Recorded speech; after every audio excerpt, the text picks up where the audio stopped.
We've got George Clooney. She wants to kill you, dick. Arnold Schwarzenegger. All right, everyone, chill. Alicia Silverstone. You're about to become compost. Bat nipples. And death-defying stunts.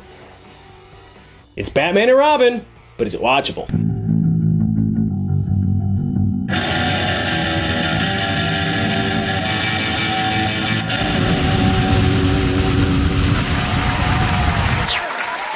Thank you, make-believe admirers, and welcome everybody to Is It Watchable? I'm your host, Paul. If you love you some Batman, you better click on something else, because we're checking out the blasphemy that is Batman and Robin.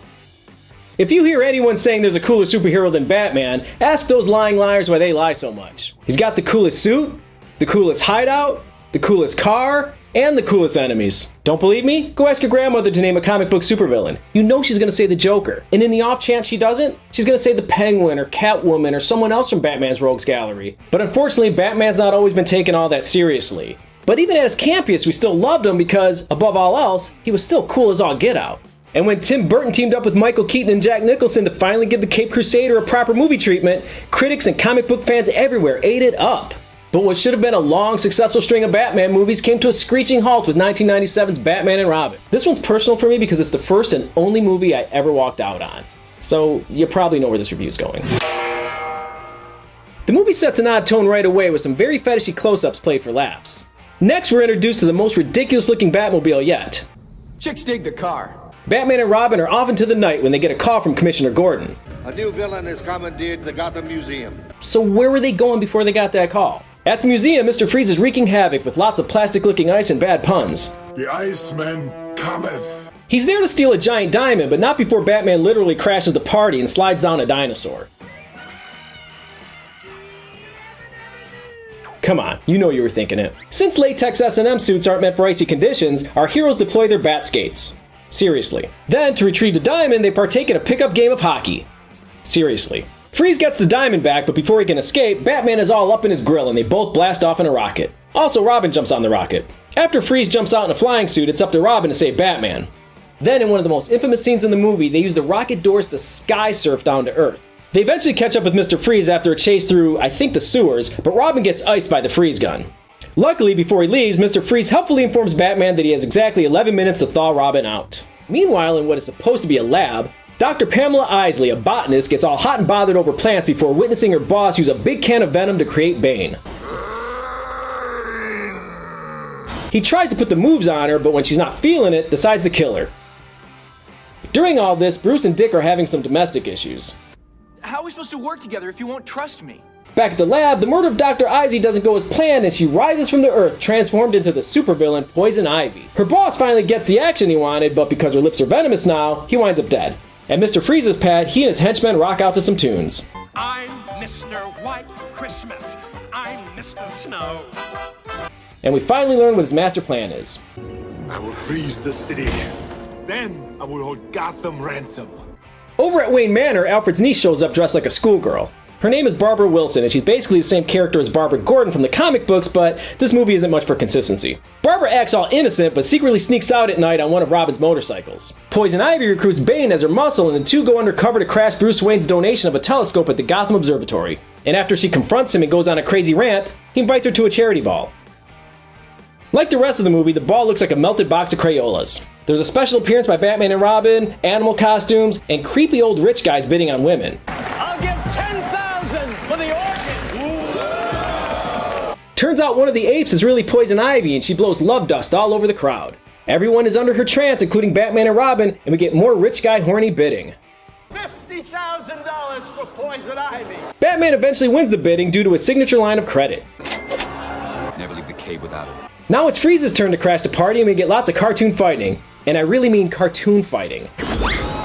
Did you hear that? That sound effect was right out of Scooby-Doo. I know there are people out there that think this movie gets a bad rap, but come on, you know the filmmakers didn't take this seriously when they're literally using cartoon sound effects. While Batman and Robin are fighting, Freeze grabs more diamonds and escapes with another pun. Cool party. Next we get a chase sequence through a very over-designed Gotham. What's with all the statues?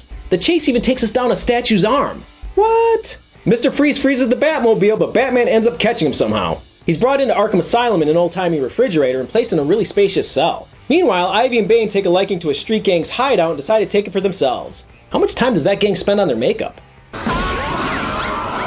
Yep, that was more cartoon sound effects. Back at the Wayne residence, Dick sees Barbara stealing his motorcycle again and follows her. Apparently she's involved in illegal street racing for money, and we get a cameo by Coolio, the Drooks from A Clockwork Orange, and a bunch of other street gang types straight out of The Warriors. What follows is a dumb racing sequence that's as unnecessary as it is out of place. It seems like it's only there to give Alicia Silverstone's character something to do. Next we find out that Alfred is conveniently dying of McGregor syndrome, the same exact disease that Mr. Freeze is trying to cure for his wife. Down at Arkham Asylum, Poison Ivy visits Mr. Freeze. She kills the guards and the two decide to team up. They bust out and do an impossible Assassin's Creed-style leap of faith into the water below. So, Batman and Robin are off to catch the new supervillain team. They meet up with the cops at Freeze's hideout and find his wife alive in a giant glass of water. Poison Ivy and Mr. Freeze also show up at the hideout so Freeze can charge up on diamonds and all hell breaks loose. Amid all the fighting, Ivy again uses her powers of seduction to widen the rift between Batman and Robin. Introduced through the mouth. What are you talking about? Why do you think she's so desperate to kiss us? I'm betting her lips are poisoned. Poison kiss? You got some real issues with women, you know that? You just couldn't stand it she was gonna kiss me and not you. And finally, before making her escape, Poison Ivy pulls the plug on Mrs. Freeze. Later, Poison Ivy tells Mr. Freeze that Batman killed his wife. He's so enraged that he vows to punish not just Batman, but all humans by freezing the entire world. Which is cool by Ivy because she wants to populate the planet with her badass mutant plants. At yet another swanky event, Poison Ivy seduces Commissioner Gordon into giving her access to the Bat Signal, which she and Bane, like master metalworkers, transform into a Robin signal. This leads to more trouble in paradise for our two men in tights. Her name is Pamela Isley. I saw her talking to Gordon. She must have stolen his keys and changed the signal. Yeah, she did it for me, for love. She's infected us with some sort of pheromone extract. Oh, is that what it is, Bruce? I'm under some kind of magic spell? She wants to kill you, Dick. Next, Mr. Freeze and Bane bust into the observatory to turn the telescope into a giant freeze gun. Robin meets up with Poison Ivy and things get all mushy with lots of pillow talk. But when the hormones finally take over and they lock lips, the joke's on Ivy. Rubber lips are immune to your charms. She manages to subdue the dynamic duo, but before she can get away, it's Batgirl to the rescue. Now I realize that I haven't really gone into the whole Barbara Batgirl subplot. That's because there's not a whole lot there to go into. Alfred, as we know, is dying, so he gives Barbara a box to give to his brother, knowing full well she'll open it. She does, and it contains a disc with information on becoming Batgirl. Then she becomes Batgirl. You're all caught up. Curses!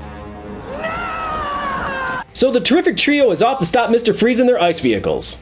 Then Mr. Freeze starts freezing all of Gotham. But when our heroes arrive, he's nowhere to be found. So they come up with a plan to thaw the city by evenly splitting up a line of dialogue. If we could relay the sunlight. From the other side of the equator. It'll take the satellites about a minute to realign. But before they can execute, Mr. Freeze pops up to kick off the big climactic fight. So now it's a race against time as Batman battles Freeze and Robin and Batgirl fight Bane, eventually figuring out that all they have to do is unplug him.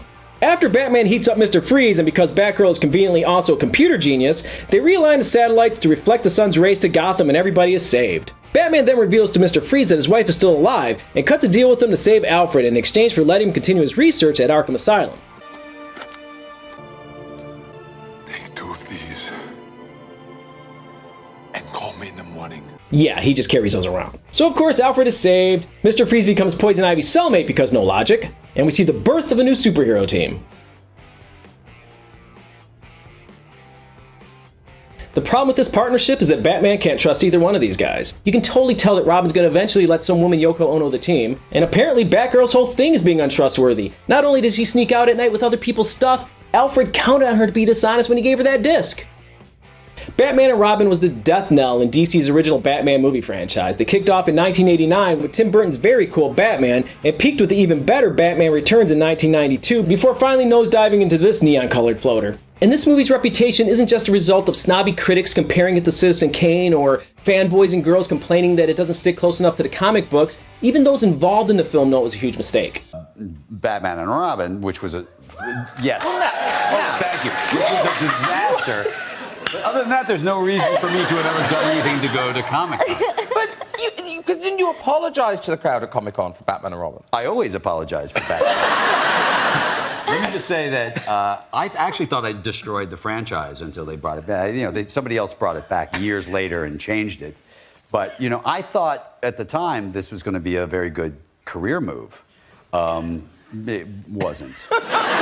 The movie got criticized for everything from its shameless attempt to sell toys to its horrible puns. And while it deserves most of the criticism it gets, it did suffer some unfair jabs. Some thought the movie hinted at homoeroticism with its nipples on the costumes, cod pieces, and the jealousy brought on by a woman coming between Batman and Robin. But to be fair, people have always joked about Batman and Robin's relationship. A rich older guy with his young live-in ward. And as far as those costumes, superheroes have worn skin-tight bodysuits with their underwear on the outside from the very beginning. Then there was the body shaming of Alicia Silverstone, then only a teenager, who got raked over the coals for being overweight.